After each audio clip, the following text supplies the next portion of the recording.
All right, let's dive into the very first book of the Bible, Genesis. Now, you probably think you know this one, right? Adam and Eve, Noah's Ark. But what's really amazing is its literary design. It's brilliant, actually. It manages to tell two totally different kinds of stories all at the same time. So that leads us to the central puzzle of the whole book. How does it do that? How can one book tell the story of, well, the entire world, and at the same time, the story of just one single family? It starts out super broad, God and everybody. Then bam, it zooms way in on just one guy and his family. The whole book is literally shaped like an hourglass, wide at the top, super narrow in the middle, and then it opens back up again. And if you can grasp that shape, you've pretty much got the key to the whole thing. Okay, first up, creation and crisis. The story kicks off, you guessed it, right at the beginning. Chapters 1 through 3 are the foundation for, well, everything. We see this good, orderly world get created, and then we watch the exact moment it all falls apart. So in those first pages, what you see is God bringing order and beauty and just goodness out of this state of darkness and total chaos. And the message is repeated over and over again. This is a good world. It's a place that was built on purpose for life to thrive. Now, this is where it gets really interesting, because humanity gets this really unique role. We're told humans are made in God's image. What does that mean? Well, it means they're supposed to be his representatives here on earth, kind of like ruling and caring for the world for him. But, and this is a huge but, they're also given a choice, a really crucial one, symbolized by that tree of the knowledge of good and evil. Are they going to trust God's wisdom about what's good, or are they going to grab that power for themselves? And, well, this is where the crisis hits. This mysterious talking snake shows up and plants this little seed of doubt. And the humans, they choose to rebel. They snatch that autonomy and decide, you know what? We're going to define good and evil for ourselves. The fallout is instant, and it's just devastating. First thing they go, their relationship with each other. Suddenly there's shame, there's hiding, there's blame. And the second thing to break is their relationship with God.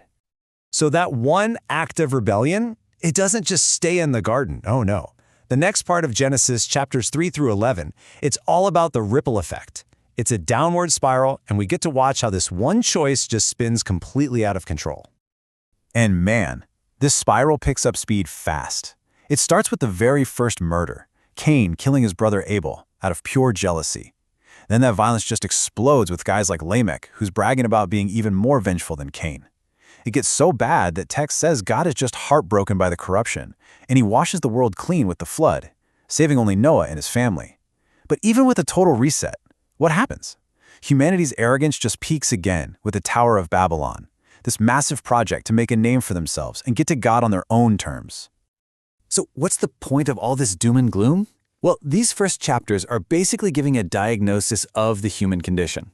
The claim is this: we live in a good world that we've made bad. By choosing over and over and over to define good and evil for ourselves, we're the ones who created this world of broken relationships, violence, and death.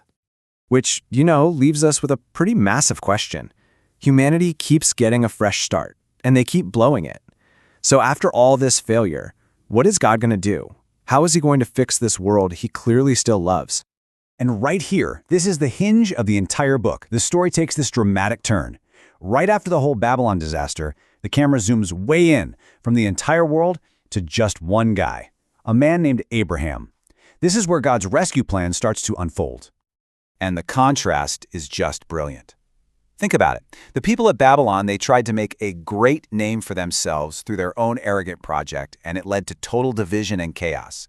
And what does God do? He finds Abraham and, in an act of pure generosity, promises to give him a great name. It's a total flip of the script, a completely new way of doing things. And here it is, the core of this new plan. God promises to bless Abraham and his family, but, and this is key, not just for them. The whole point is that through them, God's blessing is going to flow back out to rescue all the families on earth. Honestly, this one promise, it's the key to understanding the rest of the entire Bible. So, to make this official, God formalizes it with what the Bible calls a covenant. Now, this isn't just a casual promise. Think of it like a binding, legal agreement. It's an official commitment. God is essentially locking himself into this plan to bless the whole world through Abraham's family. No turning back. All right, so that's the grand plan. God's going to bless the world through this one family. So how does that play out? You'd think they'd be like the perfect model family, right? Yeah, not so much. What we actually get in the rest of the book is, well, one seriously dysfunctional family. And as we follow the story from Abraham to his son Isaac and then his grandson Jacob, this really clear pattern starts to emerge. It's like a rhythm. Every single generation is filled with failure, with really bad decisions that put God's whole promise at risk. They just keep messing things up. But every single time, their failure is met with God's absolute faithfulness. He just sticks with his plan, sticks with them, even when they totally don't deserve it. And we're not talking about small mistakes here. The failures are spectacular. I mean, Abraham, out of fear, pretends his wife is his sister twice, putting the whole promise in jeopardy. Then his grandson Jacob, whose name literally means deceiver, lives up to it by cheating his own brother Esau out of his inheritance and blessing. I'm telling you, the family is just a hot mess of lies, jealousy, and rivalry. And yet, through all of that, God stays committed to them. So all of these threads we've been following, human failure, God's faithfulness, this promise of blessing, it all comes together in this incredible climax in the final part of the book. And it all centers on the story of Jacob's favorite son, a guy named Joseph. This story has maybe the ultimate family betrayal. Joseph's 10 older brothers are so jealous of him, they sell him as a slave. Just sell him. It's a horrible, evil act. But even in that, the story keeps telling us that God is with Joseph. And through this insane series of ups and downs, he gets falsely accused, thrown in prison. God is behind the scenes orchestrating his rise until he's the second in command of all of Egypt. So years go by, there's a famine, and his brothers end up in Egypt begging for food from, you guessed it, Joseph. And when he finally reveals who he is, he says these words to them. And this quote, it's not just the punchline to Joseph's story. It's basically the summary statement for the entire book of Genesis. It just nails the core message. So here's the big takeaway.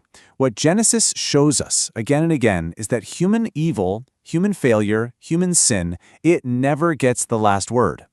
God's faithfulness is so powerful that he can take the absolute worst that people can do to each other and he can actually hijack it, turn it on its head, and use it to bring about his own good and life-saving plans. And that's exactly where the book of Genesis leaves us. It's a total cliffhanger.